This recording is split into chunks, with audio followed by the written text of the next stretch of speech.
There is a popular adage in my culture. It goes something like, you can always wear your clothes anytime you buy it. The meaning is that whenever you wake up is your morning, whether it's 6 a.m. or 1 p.m. In other words, you can do anything at any time you want and it will still be fine. I don't agree with this line of thinking.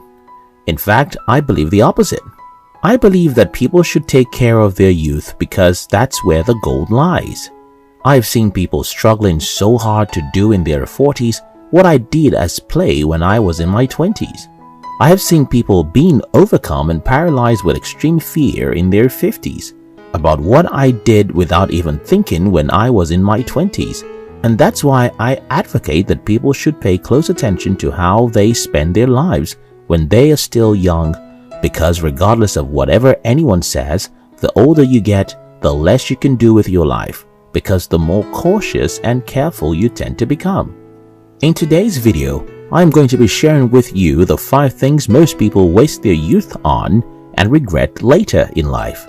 If you're new here, consider subscribing so you won't miss other interesting videos like this. 1. What other people would say. When I was 21, I was a popular academic genius on my campus. To crown it all, I was a political leader. These two combinations made me so popular that I could have won a title among the most influential students on my campus. But a few months after my 21st birthday, I decided to leave school. I had to do some ugly jobs which were meant to be for slaves or uneducated people in my country, because I just had to do that to raise capital for my business. Today, I see so many young people thinking too much about what other people would think about them. They can't do dirty things to pursue their dreams because the opposite sex will see them.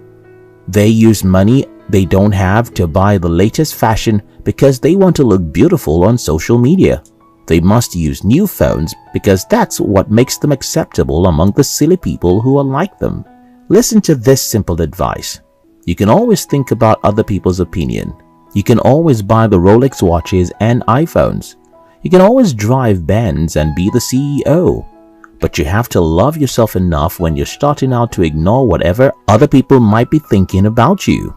If there is a job you have to do to raise capital for your business, but it's not a white-collar job, go and do it and let your girlfriend leave you.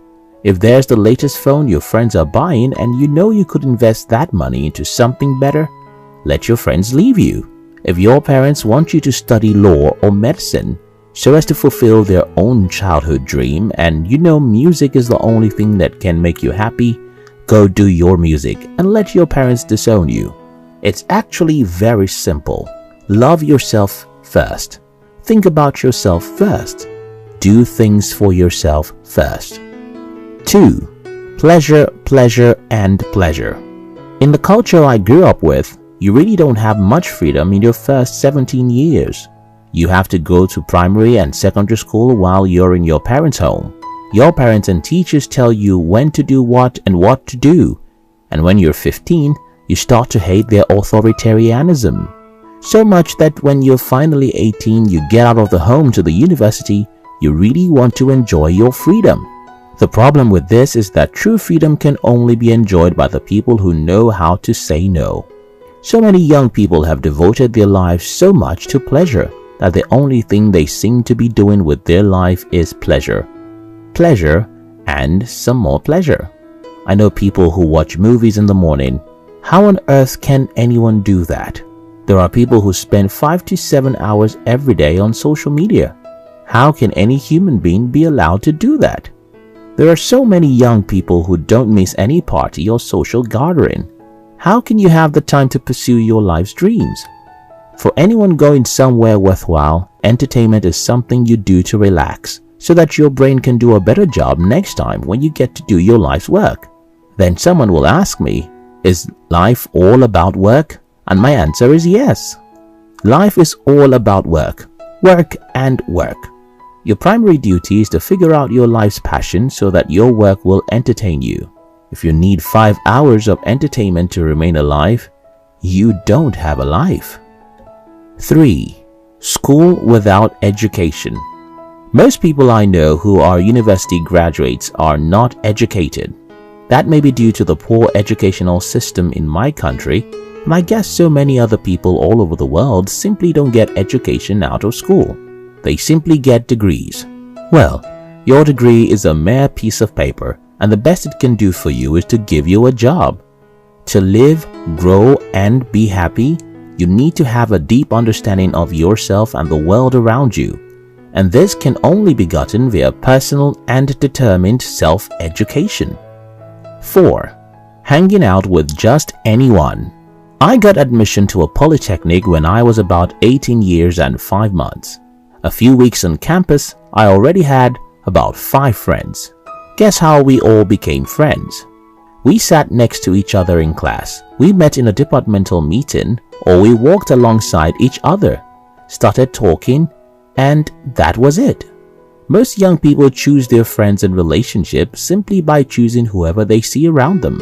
The problem about this is that most people in the world are average. So if you choose the guy next to you, there's a good chance he's just one average guy without dreams or aspirations. And as the saying goes, you're going to end up being the average of the 5 closest people to you. I later learned that my friends had the power to influence my future. So I let go of all my negative friends and started to make friends consciously. I look for positive people who don't make excuses or complain about everything and choose them as my friends. What happens when you do this is that you'll have fewer friends, but there's good news. One ambitious and positive friend is better for your life than 100 negative friends. 5. Planning too much. So many people spend all their 20s dreaming and making plans. Maybe you should stop planning. It's useless. Go out and do stuff. Make mistakes and learn from your mistakes. When you're on your deathbed, you'll never blame yourself for things you did which didn't work. You only blame yourself for the things you never had the courage to do. So go and do. Try things, attempt the impossible. Run after a mission that is bigger than you. That is how to find yourself and be happy. If this video makes sense to you, don't forget to subscribe. We love you.